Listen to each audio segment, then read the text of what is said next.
فَيَوْمَئِذٍ لَا يَنْفَعُ الَّذِينَ ظَلَمُوا مَعْذِرَتُهُم، اور پس اس دن گناہ گاروں کی ان کی معذرت کوئی فائدہ نہیں دے گی۔ وہ اپنے گناہوں کا اعتراف بھی کریں گے، معافی بھی مانگیں گے اور کہیں گے کہ ہم نے یہ جرم کیے ہیں، ہمیں معاف کر دیا جائے، لیکن فرمایا کہ اس دن ان گناہ گاروں کو ان کی معذرت کوئی فائدہ نہیں دے گی۔ اس دن ان کی معافی ان کے کسی کام نہیں آئے گی۔ معافی کا تعلق اور معذرت کا تعلق دنیا کے ساتھ ہے۔ جب تک سانسیں چل رہی ہیں، انسان زندہ ہے، معافی مانگے، اللہ تعالیٰ اس کو معاف فرما دے گا۔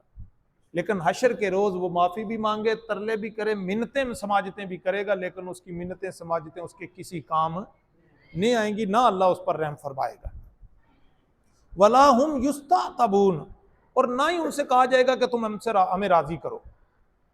ان سے راضی کرنے کا مطالبہ بھی نہیں کیا جائے گا کہ تم ہمیں راضی کر لو تو ہم تمہیں معاف کر دیتے ہیں۔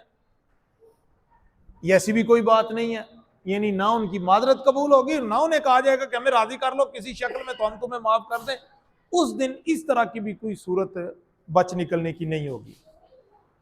اب دیکھیں پوری تاریخ سمجھا دی، وَلَقَدْ ضَرَبْنَا لِلنَّاسِ فِي هَذَا الْقُرْآنِ مِنْ كُلِّ مَثَلٍ، اور بے شک ہم لوگوں کے لیے ہر طرح کی مثالیں اس قرآن میں بیان کرتے ہیں۔ انسان کی پوری زندگی کا نقشہ کھینچا، وہ پہلے کمزور تھا، پھر ہم نے اس کو قوت بخشی، اور پھر وہ قوت کے بعد آہستہ آہستہ کمزوری کی طرف یعنی بڑھاپے کی طرف گیا، اور یہ تخلیق ہم نے اس کے لیے فرمائی، جیسا ہم نے اس کو بنایا ویسا، جیسا چاہا، اور وہ علم والا بھی اور قدرت والا بھی ہے۔ تو یہاں کہا کہ ہم نے ہر طرح کی مثالیں دے کے انسان کو سمجھایا ہے۔ وَلَئِن جِئْتَهُم بِآیَةٍ لَیَقُولَنَّ الَّذِینَ کَفَرُوا إِنْ أَنْتُمْ إِلَّا مُبْطِلُونَ، لیکن یہ ہے کہ آپ ان کے پاس کوئی نشانی بھی لے آئیں تو وہ یہی کہیں گے، کافر یہ کہیں گے کہ تم باطل ہو، تم غلطی پر ہو، وہ آپ کو درست نہیں کریں گے۔ یعنی مطلب یہ ہے کہ اس دنیا میں کوئی شخص اس چیز کو تسلیم کرنے کے لیے تیار نہیں ہے، وہ یہی کہتا ہے جی یہ جان مٹھا تے اگلا کنے ڈٹھا۔ آپ ان کو نشانیاں بھی لے آئیں، طرح طرح کی مثالیں بھی دے دیں گے، لیکن وہ ماننے کے لیے، کافر ماننے کے لیے تیار نہیں ہوگا۔ کذالک یطبع اللہ علی قلوب الذین لا یعلمون، اسی طرح اللہ تعالیٰ جو ہے جاہلوں کے دلوں پر مہر لگاتا ہے کہ ان کو سمجھ نہیں آتی، کان ہونے کے باوجود بھی نصیحت ان کو سمجھ نہیں آتی، اور آنکھیں ہونے کے باوجود بھی حق ان کو نظر نہیں آتا۔ ان کو سمجھانا یہ بڑا مشکل عمل ہے۔